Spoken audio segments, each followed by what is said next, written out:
Hello there and welcome to Weekly Hour. My name is Chris Poe. Thank you for being here, for stopping by and spending some of your hard-earned time with me and listening to me talk about not particularly anything, but though that the title is titled particularly Parkour. Now,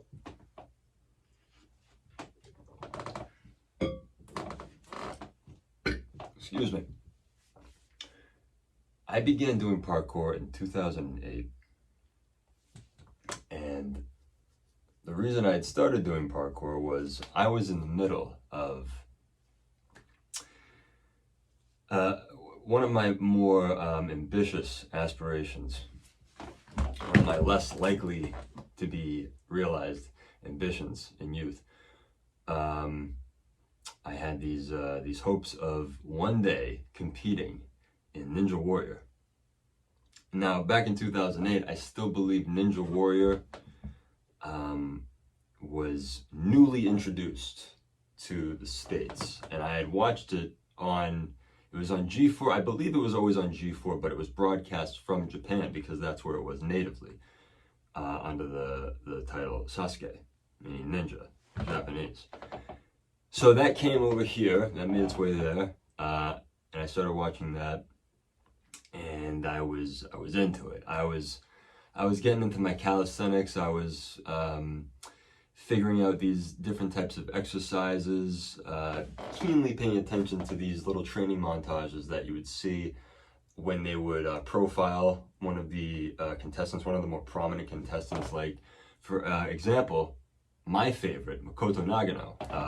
And I think for the vast majority of people who watched the original Sasuke series religiously, like I had, you know who Makoto Nagano is. He is quite simply the man. He has ascended successfully to the top of Mount Midoriyama, I think, twice, in all his attempts throughout Ninja Warrior. And this guy's he's a robust fisherman. He has a very bracing career as a man on the sea.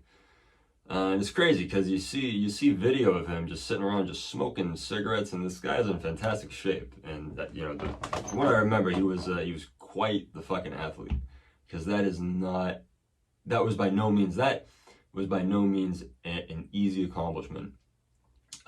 The Ninja Warrior competition, and it consisted of 3 stages, and then finally the 4th stage was the ascension of Mount Midoriyama, and it was a spider climb followed by rope climbing, and it was fucking intense, and I loved it. And so I trained for that however I could with whatever means I had to put together equipment that I had in my backyard.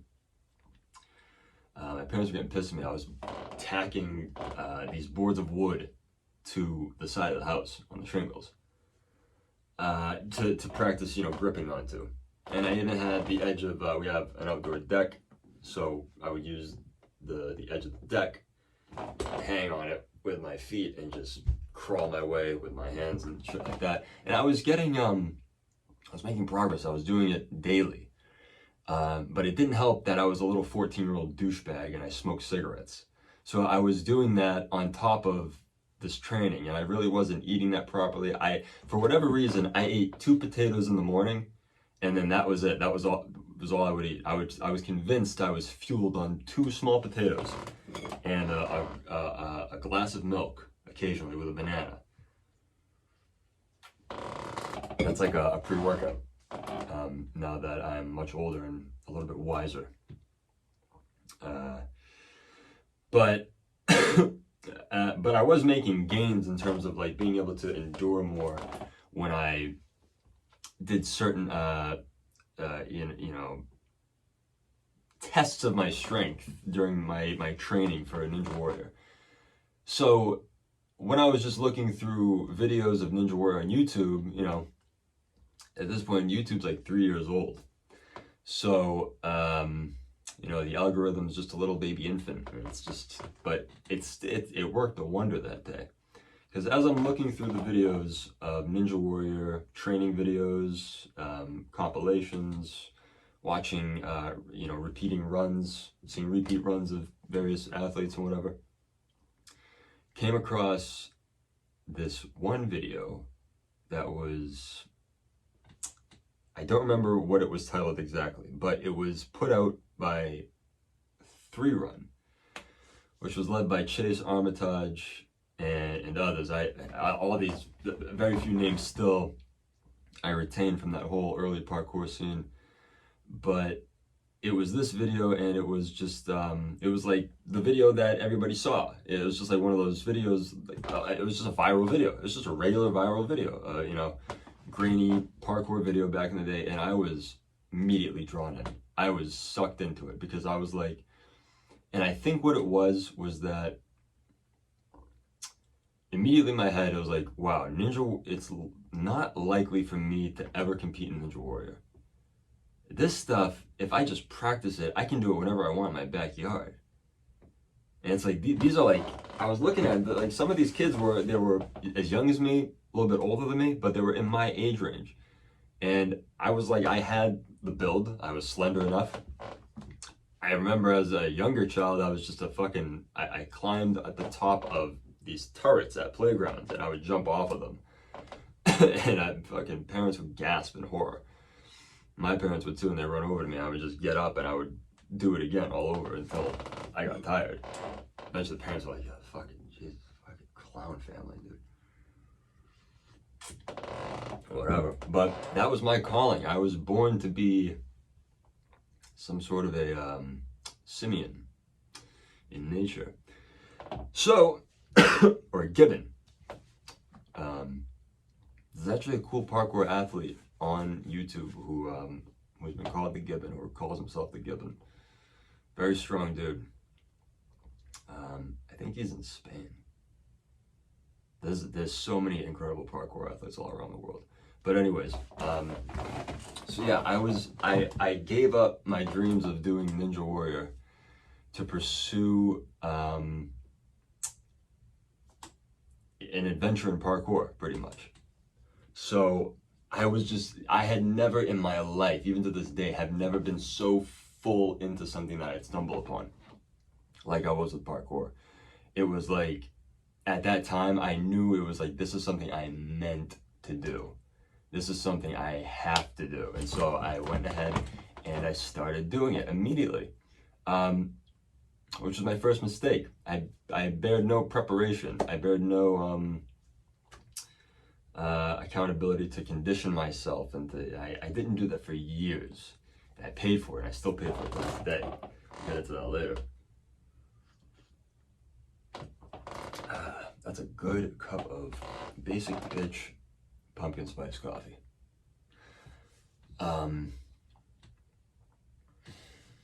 Yeah, and so every day, whenever I got the time, I would just start practicing parkour.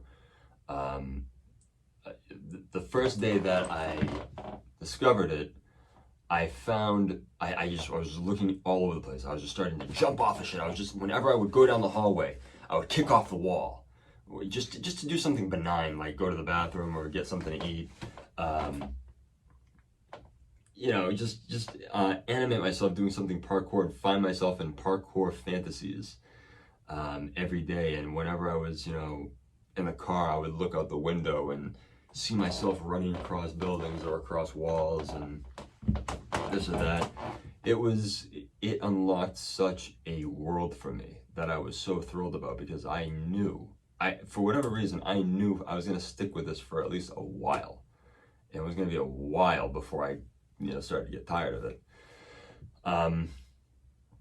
But that day I started doing Kong vaults. I took the couch, I grabbed the couch, I manhandled the fucking couch I had in my living room, and I feng shuied it in a way so that it was set up so that I had a path to run toward it and practice vaulting off of it, over it, onto it, whatever. And so I started like all the dumb shit, like the reverse vault, you jump over it, but you hold onto it and you kind of torque your body and spin. I was doing those. From that day, I realized I could do round-offs. So I started to do fucking round-offs in my living room, making these giant thuds onto the ground, onto the carpet. What else? Kong vaults. Kong vaults took me a while because for a while I was flipping my feet. See, a Kong vault, I'm gonna try to demonstrate. I'm gonna remove my janitor's keys. So, alright, we got this Kong vault. I'll demonstrate for you briefly. So when you do a Kong vault, imagine I would have a running start and I would, you know, when I jump, I would jump with my hands onto this and my feet would come over completely. And both my feet, my knees would pass through like a window that I'd make with my hands. That's how I've seen it, or have read it described a lot of times in tutorials, and say passing through a window made by your arms. So that's a Kong vault, and I would do those, and when I got those down, I was like, sick. And I started doing cash vaults. And the cash vault is like a prerequisite to a dash vault. I'm gonna break it down all for you, all this early parkour terminology. I'm gonna explain it to you so you're not lost. So what a cash vault is, it's a modified Kong vault and a modified dash vault. It's versatile in that sense. It's a hermaphrodite in that sense. So when you do a Kong vault, you just pass over. But with a cash vault,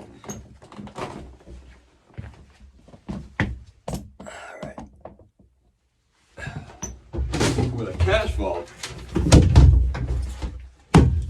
you're gonna pass over it, and then briefly your hands are gonna come up and your legs are gonna be out in front of you, and they're gonna be kicked up, and then your hands are gonna come back down as your legs kick up in front of you.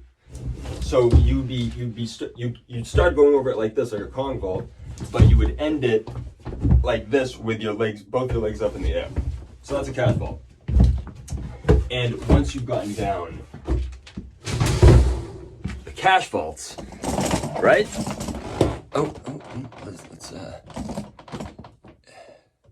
It's still the infancy of the show, folks. These mistakes are excusable. And once you've got the cash vaults down, then you can do dash vaults. Once I got down the dash vault, now let me explain to you what a dash vault is.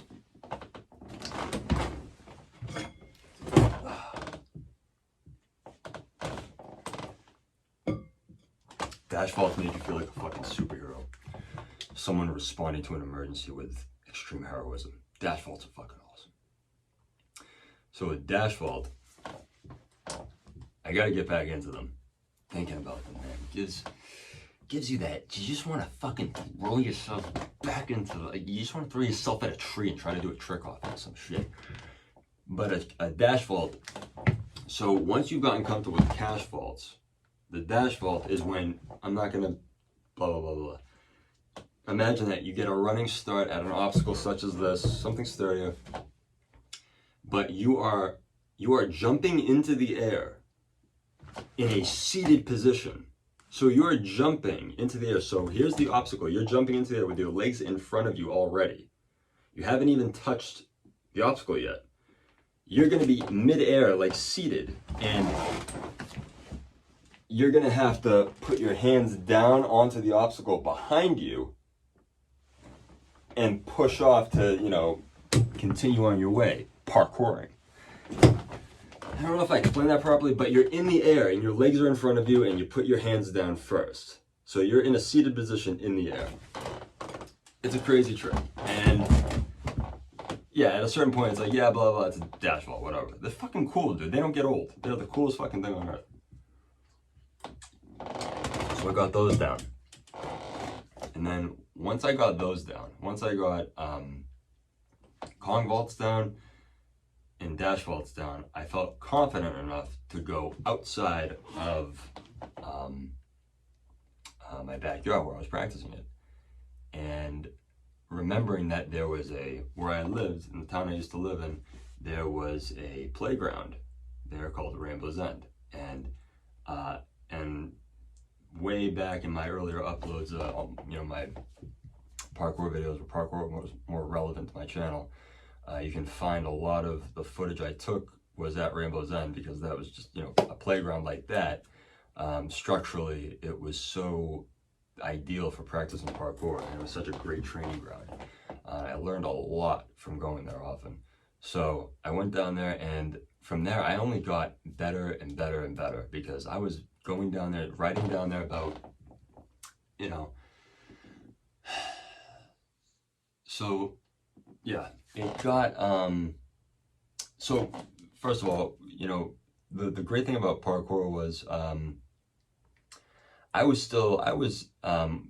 when I found parkour, I was still in a transitionary period where I didn't have an identity. Like I was still like a shitty kid, and I just had to transfer schools because I got kicked out, I got expelled, and that's a story we can talk about another day. But I'll make a whole episode out of that. Don't you worry. And you know, I was, you know, like I said, I was smoking cigarettes like a fucking asshole. I was 14. I don't think my parents knew at that point. My mother knew, I think. I don't think my father did. And you know, I was, you know, smoking weed here and there. You know, I mean, I smoke weed now as an adult, but you know, when you're a 14-year-old kid, it's not a, it doesn't help with decision making. It doesn't do a 14-year-old's mind any good, to be honest. So you know, kids, avoid that shit. Don't fucking listen to all this weed culture bullshit that says it's, you know, it's medicine at a certain point. It's medicine to a degree. It is. And it's something that shouldn't be, you know, whatever. We won't get into that.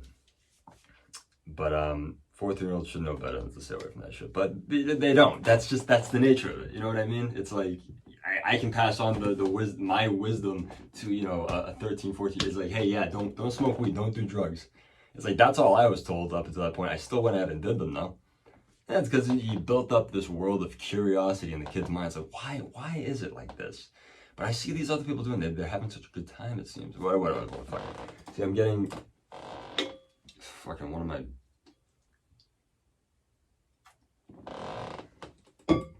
psychotic induced fucking tangents of racing thought. Anyways, so I began to frequently visit the Rainbows End playground, and but through parkour, yeah, my main point with that whole story there was it was helping me filter all that bullshit out, and I was finding myself being less angry, and I dropped cigarettes that day. I think when I discovered parkour, you know, I had come across hearing some athletes say, it's like, yeah, we don't smoke because we need to be in good shape to do this and that. And I was like, fuck, they're right, dude. I can't be smoking. It's like, I'm not gonna. And I dropped it that day. You know, I was 14. I was young enough. It was just like, I was just so much. I was lucky enough to be drawn in deeply, immediately, by parkour when I first saw it, that I gave up whatever I had to in order to be better at it, so I can gain what I wanted to gain from it, which was beautiful, and I was so thankful for it in that sense. And it did start helping me become a better person, because I was just, my mind was there in parkour all the time, 24/7. That's all I wanted to do. Whenever I was at school, I just thought about the last period of the day so I could get into the gym, set up they had these big blue recycling dumpsters that were, by the end of the day, you know, packed with shit, so they were sturdy enough. And I would vault over them, and they were waist high. They were a little bit above waist height. They were like nipple height, at my nipple line. And it was just at any point I could, like wherever I was, it didn't matter like how meager the setting or how bland or how destitute of obstacles things seemed. I managed to just, you know, perform like a dumb little balancing act on the curb at the edge of the parking lot or whatever. It didn't matter. It was like whatever I had available, I just had to do something. It was like parkour was a fidget spinner for me. You know, because it was always there. I could do it wherever I wanted, and it was great. Overall, yeah, parkour was pretty fucking useless. I mean, chase and escape does have some applications. If you practice like purist parkour, like you practice like the mechanics of fucking sheer A to B efficiency, yeah, it could be. And like in practicing endurance, like knowing how to become better with endurance to like chase and escape, shit like that gets really good. Another tangent, there we go. The Weekly Hour. Thank you for being here. Yeti, where were we?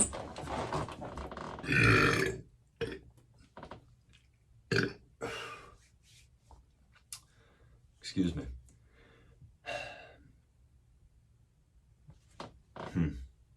We were talking about the bettering of myself. Yeah. So yeah, I was becoming a better person, blah blah blah, and you know, that's when the very first video I had ever uploaded to YouTube ever was a parkour related video, and it was my demonstration of a dash vault. And I set up the camera. I had a little Nikon Coolpix, one of those little what do you call them? It was a digital camera, but it was just, you know, the little dinky ones.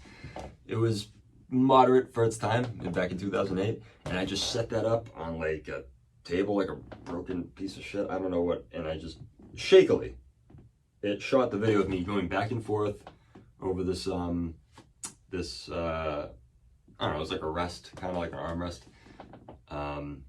It just went back and forth once, twice, 3 times, 4 times, one more. I did it 5 times.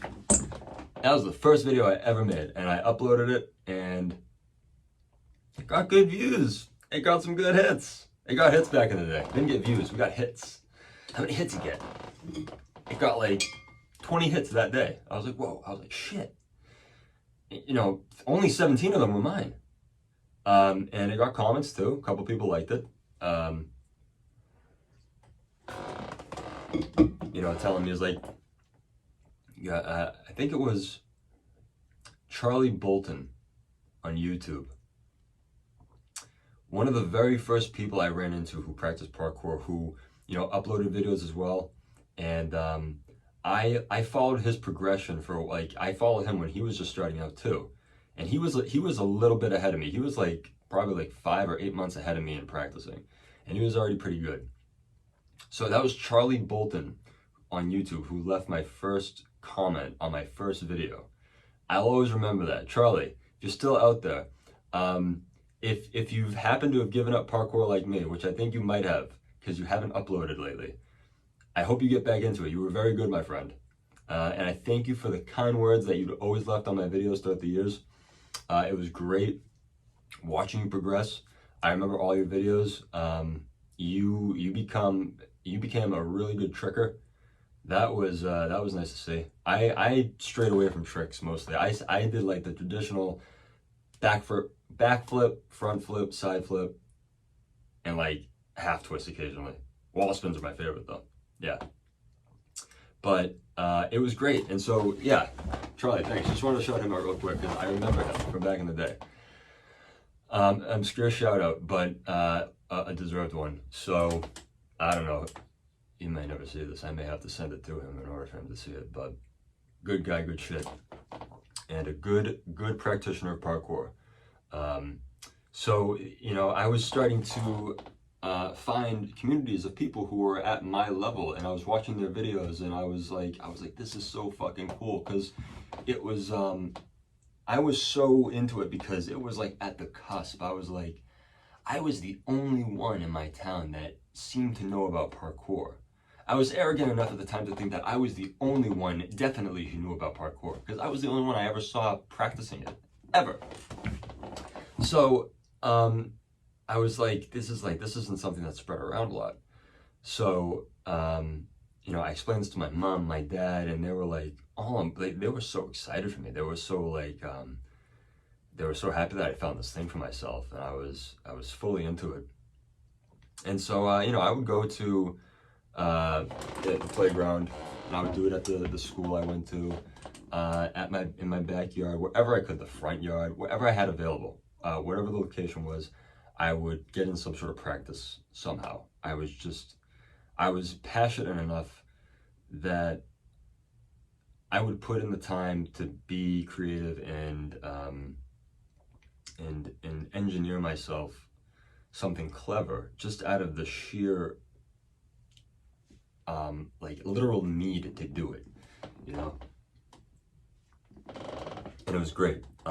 It's like the closest meaning I've ever felt, like in terms of like something that I'm doing. You know, it was like it meant the most as like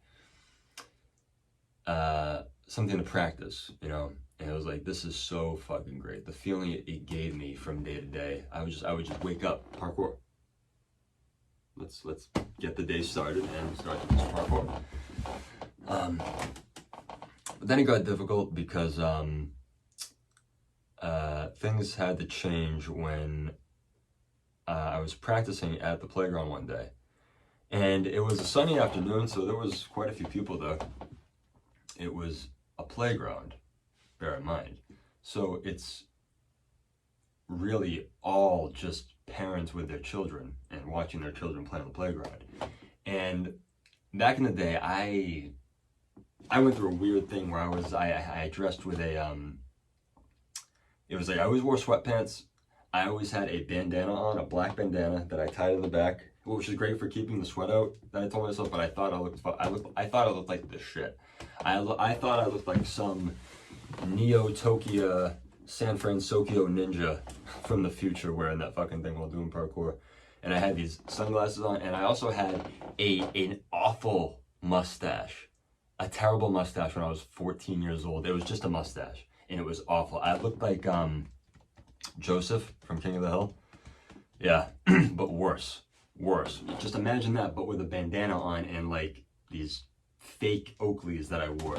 So I wore that, and I also had like I would have headphones, but they were corded and they were attached to an iPod Shuffle that I, you know, kept. It would feed, the wire would feed down my shirt, and I would pull it out and I would clip on onto my pocket, and you know, I wear that and listen to it. And so I looked kind of bizarre. I looked weird to the average, and no less like I'm at a playground doing this thing that these people don't really understand, you know, where kids are typically supposed to play. And I got that. Like I understood how it looked then.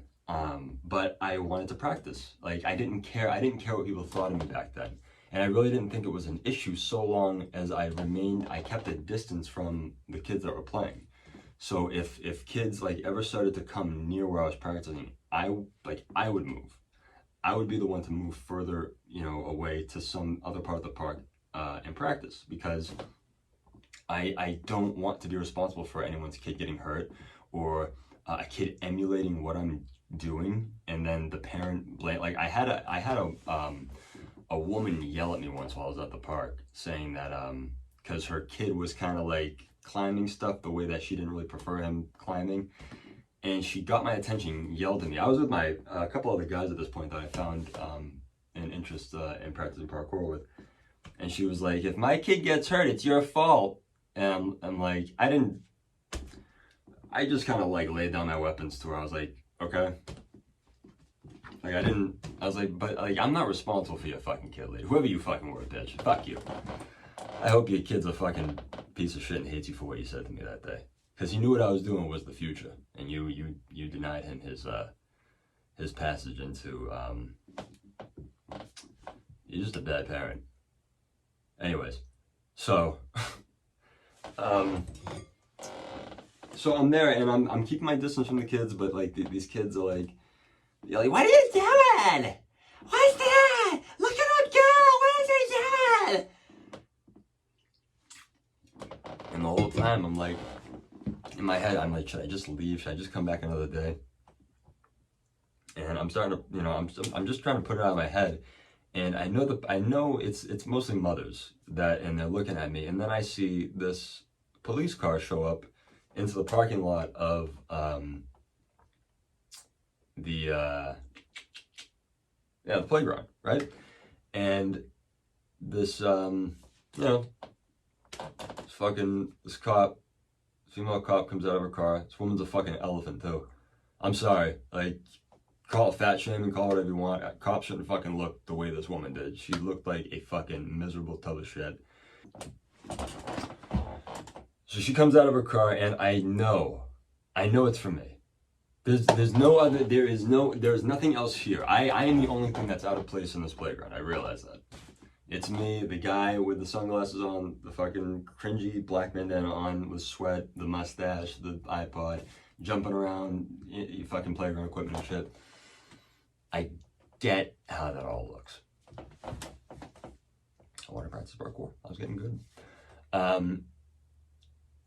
And you know, she approaches me kindly because I know it's for me, so I take the initiative to go up there and be like, hey, how you doing? And she tells me that they called about me jumping on the equipment, them being nervous and not sure, like uncertain about what I'm doing there. And I tried to explain to the cop, you know, what I was doing. And I told her, I was like, listen, I have walked away from areas of the playground that I see kids coming there because I don't want them, I don't want to be in their way, you know, like, honestly, this is their space more than it is mine. I'm just here trying to like practice this thing. And, you know, the cop claimed to have understood that, still asked me to leave. And she asked me to leave because she was like, it makes the parents nervous and everything. And it's like, in my head, I didn't fight with her. This is back when I didn't really know how to stand up for myself. I mean, it's a law enforcement officer. I'm a 14-year-old shitbag who just transferred from a school because I was being a bad boy. And, you know, I didn't have the room to really, okay. So even after having explained everything to her and breaking down the situation, what I was doing here, that I wouldn't be here long, she basically told me, like, all right, you spent enough time here, you should probably go. And so I let it go. I left. I always thought it was shitty. It wasn't right for her to do that. It was, you know, I wasn't doing anything wrong there. She catered to the suspicions of a bunch of fucking sheltered soccer moms, and that's typical for the type of place I live in. So it was what it was, and I proceeded to reformulate how I was going to practice at this location. Well, the only reasonable thing to do was get there when nobody else would be there. Ass crack of dawn, 5 a.m. sometimes.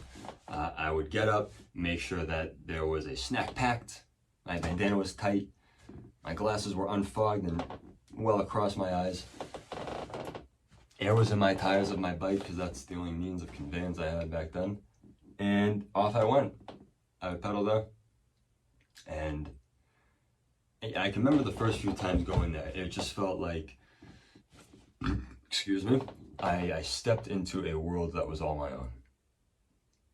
I was accompanied by only the serenity and the calmness of the nature that just, it was like, because there was a bridge that you stepped and that you walked across to get to like the main area of the park. The park has since been torn down, sadly, and it's now a waypoint from the parking lot to the adjacent soccer fields. It's travesty.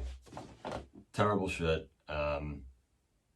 Wish that could be repurposed to rebuild another playground, fix the supposed poison soil issues that they're having. You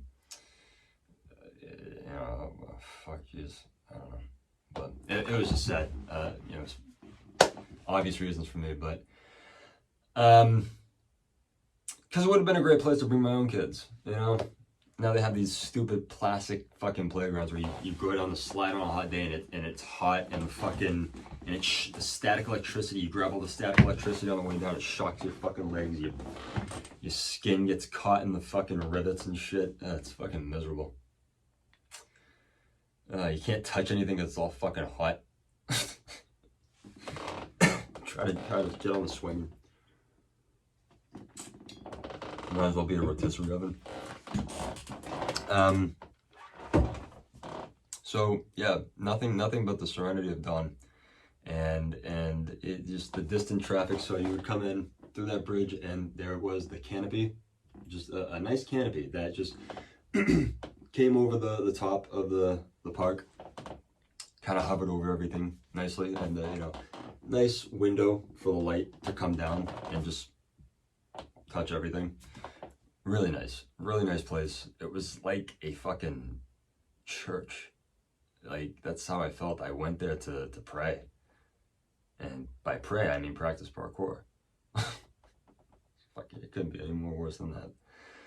But yeah, I was a student of the structures. Yeah, and it was great. And so I realized coming there at this time, it was perfect. Some days it was tougher than others, because one thing that made it really hard to not only practice but to film was the morning dew. Everything was wet. So locations outside of Rainbow's End, excuse me, were like, parts of the uptown area. These are also areas that I would just go to on particular days. So like there's a college area where I live. And, I understand how college student culture works well enough to, without having ever gone to college. These fucking idiots stay up all night from Thursday night to, Saturday or Sunday morning fucking partying.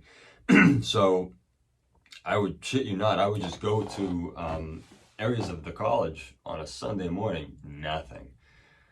Death, silence, just utter mine. It's all mine. And I use it. I'm not bothered.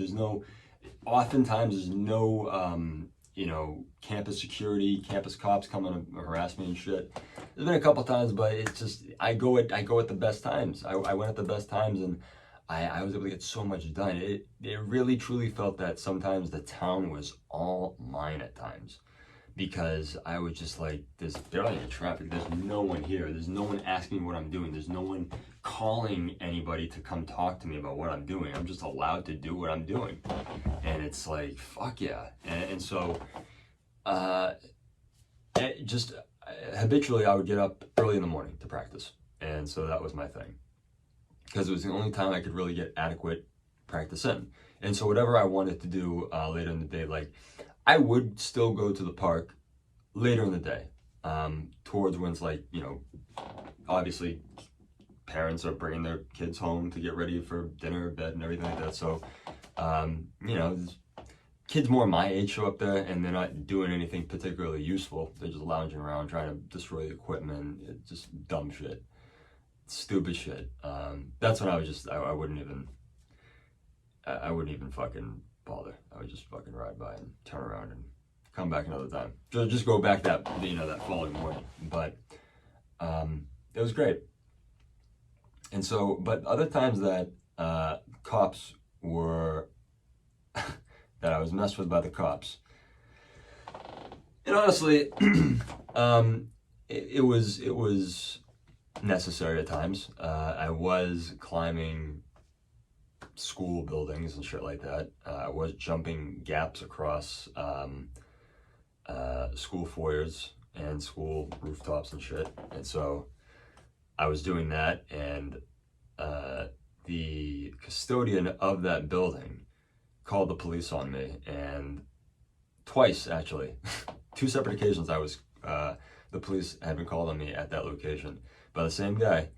And there was one time it was because I was jumping across the roof, and a cop came and talked to me, and I told him I left my sunglasses on the roof, and without even like attempting on my own to try to get them, he was like, all right, well, if you go up there and you get them yourself, I'm gonna arrest you.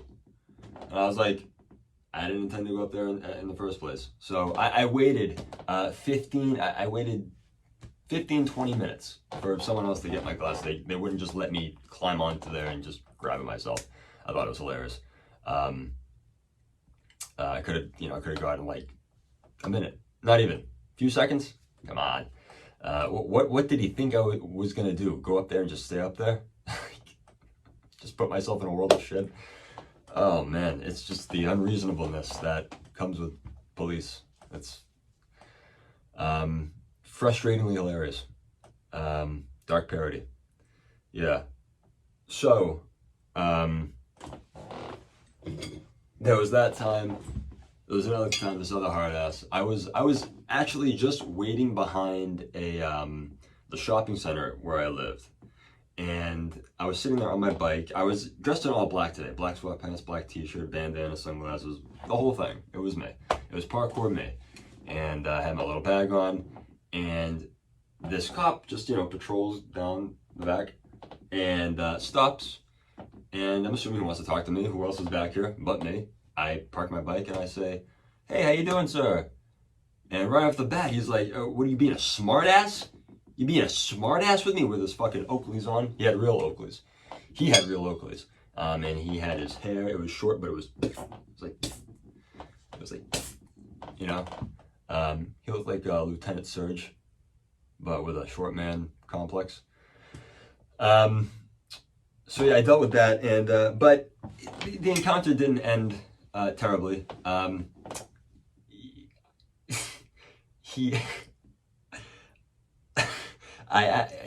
when he asked me, he was like, "What are you being, a smartass?" And I was like, "No, I was just asking how your day was. How you doing?" I was like, "Whoa, what's going on?" And he was like, "What are you, a fucking gang member or something?" And I'm like, "Is it because I'm wearing all black?" And he tells me, no, you could be wearing a suit and I'd still ask you that. And I'm like, okay. And then for no reason, dude, he's like, "You know what? Your father should have put a fucking foot up your ass." And I'm like, oh, Jesus. Okay. Like I didn't know what to do. Like I was like, what the fuck is wrong with this guy? Like who the fuck is training these cops? Like it's so like such bizarre behavior for defensively for no reason. This guy has all the weapons. He has the gun. He has the taser. He has the billy club. He has the strength. He has the backup. He has the card with which to ram me over. It's like what is he afraid of? What is he getting fucking pissed off at me for? And so I'm like just explaining to him like what I'm doing back there. I'm like, well, first of all, I'm just waiting for the pharmacy to open up. I wanted to, I was just back here practicing parkour and I was gonna get a few snacks, while I was doing it. He's like, "What's that parkour? What's that? What's that?" And then he gets out of his car and he's like this. He's like posturing. He's like, "What's that? What's that?" And I was like, "Oh, let me." And so I didn't actually show him parkour like as it's defined because I couldn't. I was in the back of a building with nothing but pipes against the wall and a little like maintenance building that was attached to the main structure but came off and I showed him a wall spin. And a wall spin, how am I going to explain that one? Let's see.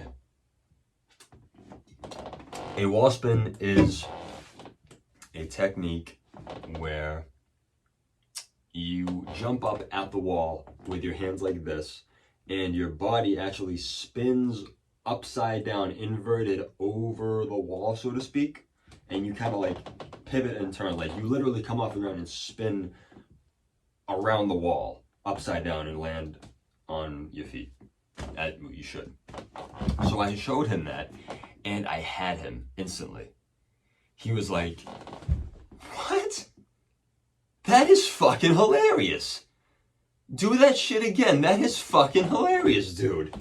And so I did. He was one of those cops. So I did it again. I showed him another wall spin. He was like, "That shit's fucking cool, dude." And he was like, he was telling me about how he did like capoeira and shit like that. He was like, "Yo, I just started looking into like capoeira, and I wanted to start doing like they do that type of shit in capoeira." And I'm like, "Oh, that's pretty cool." I was like, "Yeah, dude, I'm gonna fucking look into that. That's pretty fucking cool." And I was like, "All right, so you just waiting for the pharmacy? Okay, it's all right. And I told him like before he went, I was like, "Well, so I was like, he came on a little bit aggressively," and he was like taken aback. He was like, "Really? I did?" And I was like, "Yeah, I mean," and I forget what the dialogue was beyond that, but it was good. And funny story, so just detaching from the parkour topic entirely. So I ran into that cop again, but this time it was at night, and it was me getting pulled over. Well, I didn't get pulled over. It was my friend getting pulled over in his car with myself and a bunch of other people in the car. And somehow through the darkness, he recognized me in the swarm of like 5 other fucking dudes sweating in the back of a fucking Ford Taurus with no working AC. And he's looking at me, he's like, hey, I showed my buddy some of that. He's like fucking with the flashlight through the window. He's like, hey, I showed my buddy some of that parkour shit. They think that shit's fucking hilarious, dude. That shit's fucking cool. Good seeing you again, kid. All right, and then he started ripping my friend apart over something, and then he just let us go. I don't want to say it was because of me. A guy in the car thanked me for having had that encounter with him previously. He thinks that's what caused the whole get out of jail free card moment there, but I don't think so. But that's a funny story. And I never encountered that crowd again. But cartoon of a dude, nice dude overall, but just comes off too strong. Just needs to just. I hope he got into capoeira and he was able to just ease his nerves through that. Yeah. But cool, so I ran into him, and then there was the other time that, this is the second time that I got, had the cops called on me at the school area.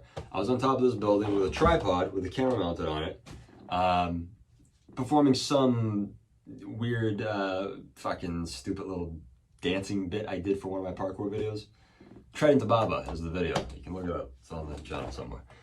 It's one of my favorite videos that I made, actually. I love that video. I had a lot of fun making it. I wish I made it differently. I wish there was things I did differently creatively in that. Things that I wasn't able to do because of this next encounter that I'm going to describe to you now. So, called the cops, had the cops called to me by the same custodian, the same building. And he only comes out to talk to me after the fact. You know, if that were me, I guess he's just a different dude. He just doesn't tolerate that shit. But I know if I saw that, I'd ask the dude, like, you can't be here, dude. It's like, I'm gonna let you go. Come back in. I'll call the cops on you. It's something like that. But I get it. It's whatever. Cops come down. One car talks to me. 3 more cars follow. 3 more cruisers. 2 cruisers, rather, and an SUV show up. And I'm looking, like, under my breath, I'm like, there's 4 fucking cars. There's 4 vehicles here. Holy shit.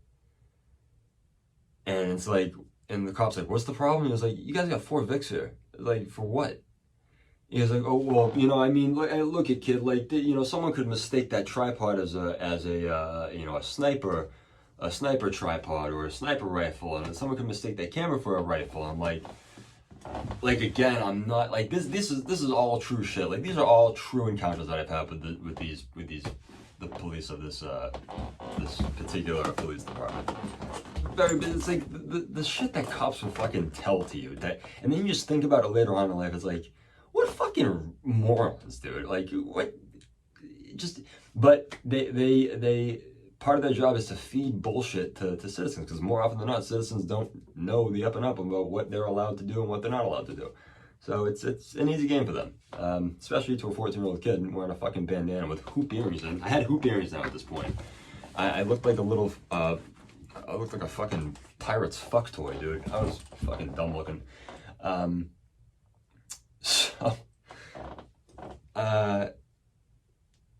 So I was just like, wow, dude, how could anyone mistake this camera for a sniper's rifle or a sniper rifle? It's like, it's whatever, they tell you what they want to say. So I was given a no trespassing notice because of that.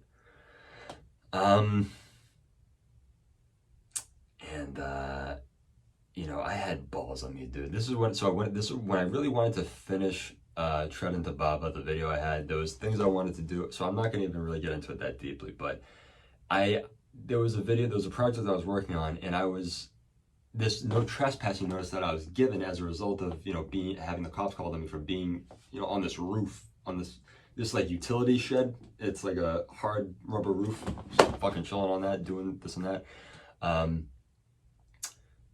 And so I couldn't go to that location or any other schools.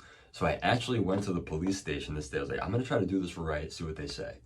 I went to the police station. I asked them, I was like, I know I'm not allowed to go here, but can an officer come with me to supervise this? I wanted to shoot something for this video. And they were like, no, get out, no. Literally said, no, bye, nope,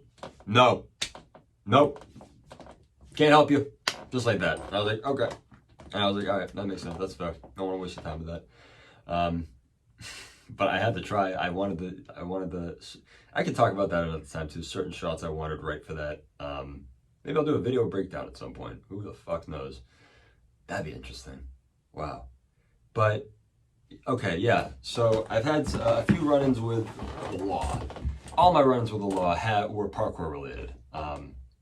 Mostly. That's also another story. So much content I'm generating right off the top of my head for future podcasts. This is exciting. Glad to be here in this moment. So yeah, and so I eventually just, I didn't really practice too often among those areas at busier times of the day. I just, after so many different encounters, I knew where to go, where not to go, what I could do, what I couldn't do. Some of my funner times practicing parkour were, I did like some late night practice sessions, just fucking going around the town with a couple of my buddies who I kind of dragged into parkour with me, and they kind of learned it on and off with me too. It was frustrating because they didn't really take it as seriously as I did, but they were still down to do it. It was fun. We had good times. And so we would do that late at night, and we did that on like 4 or 5 different occasions. And it would be late, 1 a.m. We would go out at 1 a.m. when no one was out. All the drunks were sleeping on the fucking quad of the college. No one was gonna bother us. People here and there, vagabonds, just fucking yelling obscenities at us, whatever. Mostly, you could do whatever you wanted. Well, as far as parkour went, everything was free to climb. No one was fucking surveilling anything. It was amazing. It was like miraculous that we weren't ever caught, because we climbed all over different shit and we weren't fucked with at all. We didn't come across anybody.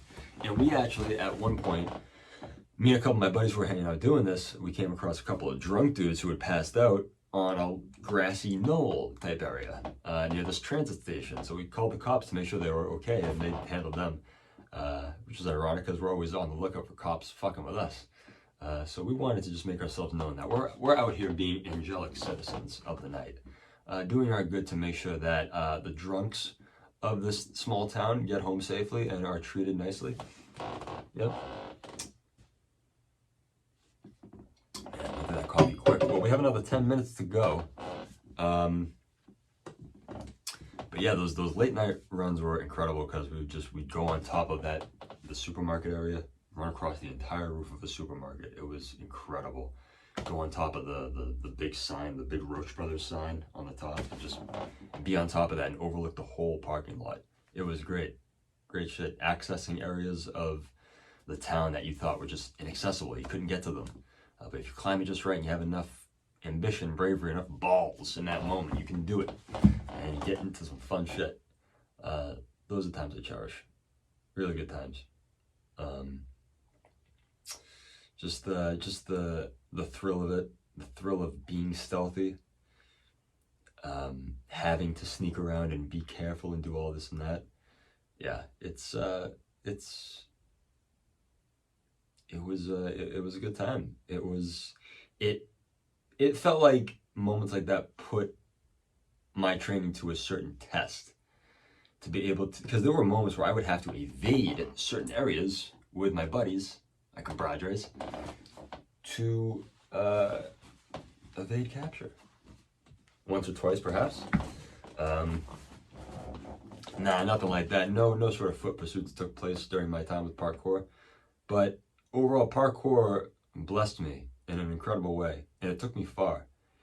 It broadened me athletically. It broadened me creatively with my video editing. I discovered a lot about what I was able to do creatively through parkour because of the film projects I did. And I was very pleased with a lot of what I created. And it's nice to always go back to that and perhaps watch this or that video and be like, wow, that's just to live in that moment again, to be in that time where it's like you wish you could have that back.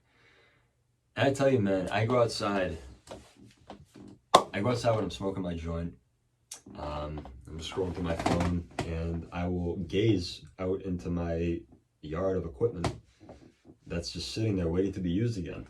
My vault box, my climbing ladder, just the area that I have to use. All that equipment that's just being left to become relics of time.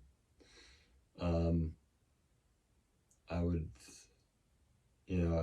I should be kind of ashamed of that last video of parkour I uploaded.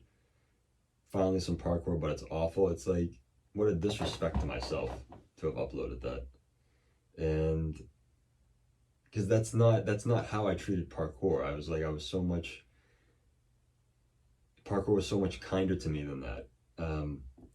It was just the circumstances that were when I came across parkour were such the circumstances that you needed something like parkour to get rid of them or to get you away from them. And it came into my life at a time where I needed that. I needed that something that was gonna pull me away from these other things that were trying to put me in a place where I couldn't find myself out of. So I had to find my way out before I sunk too deep. And parkour was that thing for a while. And then it slowed down. I began practicing less and less the months before I joined the National Guard. Not the story, content. So, I filmed a video of parkour titled Further, where it was just like my last time practicing parkour in a serious way at Rainbow's End for the last time. Yeah, so I made that video, and then when I came back from all my training, I just the spark just faltered to something dim and dying and not worth keeping lit.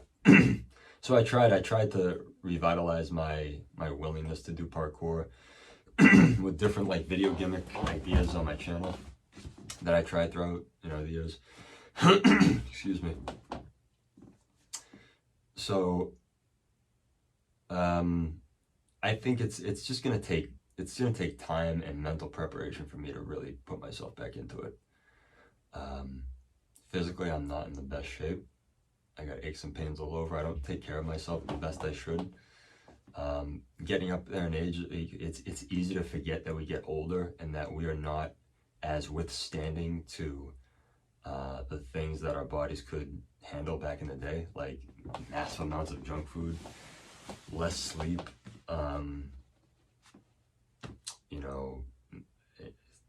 obnoxious amounts of screen time, whatever these things. It's like it bears down on you as you get older, and I don't take those things into account. And it's like there are things you have to shift in your lifestyles as you get older in order to accommodate different things. It's like when we're younger, we can shovel shit onto our plate endlessly, and it never seems to be out of our capability to achieve what we want.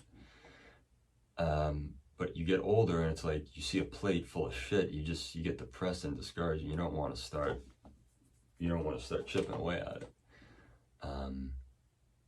So it's a day-by-day thing that I live in a constant dreadful fantasy of doing but not doing. And it's toxic. It's a toxic thing to just want something and to not do it, to just to want it desperately. And when you can just easily have it, when you can take the steps to have it. People, you might not have the thing right away, but if you are putting in the work to get towards that, it's like you're bridging that gap. You're definitely bridging that gap. You're bringing those two ends closer together. People don't want to wait that time though, and that's my problem with a lot of things, and with my reminiscence of parkour and becoming so nostalgic about it over this last hour about talking about it.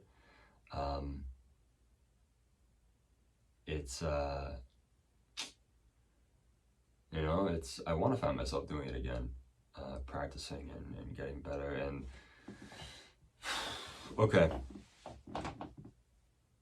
the fall is upon us now in this region.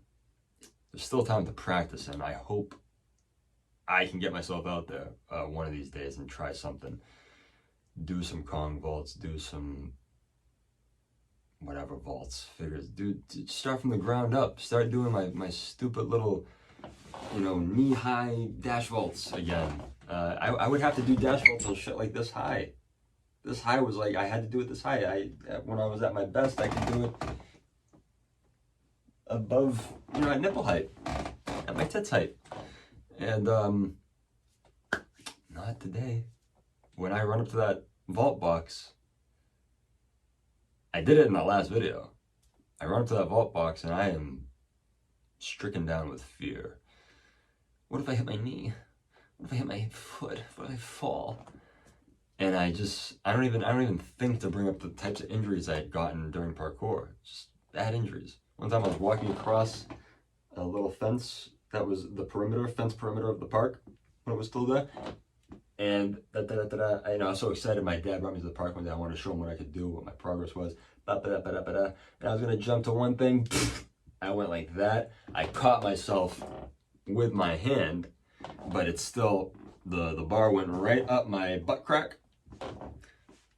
Just this surge of electric cold feeling just went through my rectum, all throughout my pelvis area. And that's as a result of like catching my wrist. It's always been able to do that since then. And other injuries too. But they were all worth it. They were all like, any athlete, any person that's gotten like a serious injury during not a life-changing injury, but like the scars that you get from training and the day-to-day grind of getting better. You go through that peril. You have to, you must, in order to achieve something, a better version of yourself. Just everything that parkour was to me, it did do a lot for me during the time that I was invested in it. And for that, I'm always thankful for it. I'm always thankful for the communities that were around for parkour back in those days, that helped a lot of kids like myself find something that was great, something incredible that they were capable of. Because I looked at this and I saw superheroes in these guys. The way they jumped and leapt off these buildings and these structures, and just the precision and the daring of it. It was just like, I can do this. I can do this. I threw myself into it, and I'm happy I did. And perhaps at one point I could see myself doing it again before I get too old. So we'll see. But this has been this week's episode of the Weekly Hour. Thank you for all for tuning in, and thanks for checking out the last episode, the first ever shit stream of the Simpsons Road Rage. That was a great time. I enjoyed playing that very much. I think next time, which will be another 4 episodes from this one, we'll be doing another shit stream, the second one, and it will be one of the Budokais. Between 2 and 3, actually. I think it will be 2. We're just going to do it in a linear way. We'll do 2 and then we'll do 3 in the next round. So for the shit stream, the 3rd. Until then, at least, until next week, take care and see you next time. Thank you. Bye-bye. Can you say bye-bye? Bye-bye.